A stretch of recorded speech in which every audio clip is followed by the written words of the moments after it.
Pinag-aaralan ng kampo ng ilang biktima ng drug war kung pwedeng gamitin laban kay dating Pangulong Rodrigo Duterte ang mga sinabi niya sa pagdinig ng Senado nitong Lunes.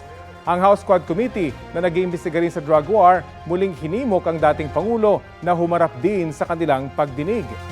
Balitang hatid ni Sandra Aguinaldo.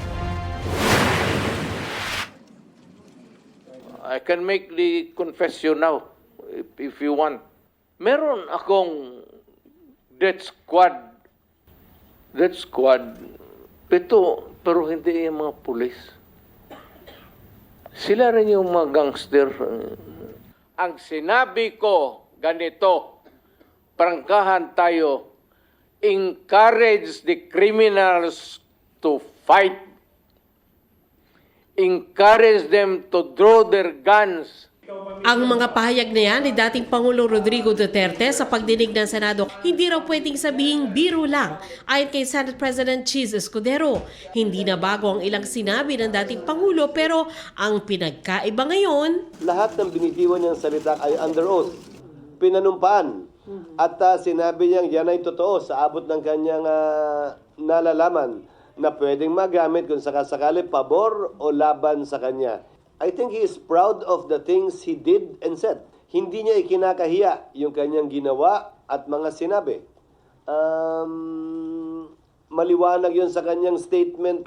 pero pwede nga bang ipagharap ng kaso si Duterte batay sa mga sinabi niya sa Senado? Sabi ni Escudero, Kasi sa dulo, kailangan mo pa rin na magrereklamo. Ang party in interest, ang pwede maging complainant ay pamilya ng biktima. ang grupo ng mga kaanak ng drug war victims pag-uusapan ng posibleng legal na hakbang. Pero sana raw, tulungan sila ng gobyerno. Baka po pwedeng tingnan ng Department of Justice o ng mga NBI. Sila yung mas may poder para tingnan po ang mga kasong ito at balikan at maibigay yung katarungan sa mga pamilya ho na nag-aasam ng katarungan. Para naman kay Senador Coco Pimentel, chairman ng Senate Subcommittee na nagsasagawa ng pagdinig sa drug war, nais niyang mapag-aralan ng mga abogado sa loob at labas ng gobyerno ang mga sinabi ni Duterte habang under oath. Si Senadora Riza Ontiveros, nakasama sa hearing, umaasang pag-aaralan ng Department of Justice at ng mga investigador ng International Criminal Court ang mga sinabi ng dating Pangulo. Sa tingin ng isa sa mga abogado ng mga biktima ng war on drugs na dumulog sa ICC, admissible o pwedeng tanggapin ng ICC ang mga pahayag ni Duterte sa Senado. Dalawa lang naman ang tanong dyan, is it relevant? Is it material? Relevant o kadikit ba? O may relasyon ba yan doon sa pinag-uusapan na investigasyon sa ICC? Yes, tungkol sa war on drugs ni Duterte. Material, importante ba yung iharap sa ICC? Yes, kasi ito na mismo yung mga sinasabi niya. Panawagan ni ACT Teachers Party List Representative Franz Castro, isumite ng Senado ang affidavit at recording ng pagdinig ng Senado sa ICC. Ang Quadcom sa Kamara muling iginiit ang kanilang imbitasyon na humarap si dating Pangulong Duterte sa pagdinig nila.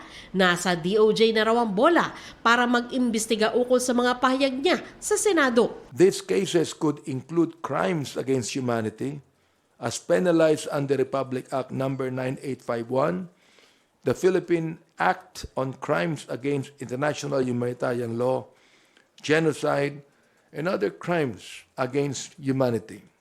That's the title of the Republic Act. And other criminal laws, not to mention the potential jurisdiction of the ICC. Pag hiniling po ng DOJ that we can turn over the documents, we will do it. Kung tatanungin ang ilang co-chairs ng Quadcom sa Kamara, mas pabor sila kung korte sa Pilipinas ang hawak sa kaso ni Duterte. Well, I have always been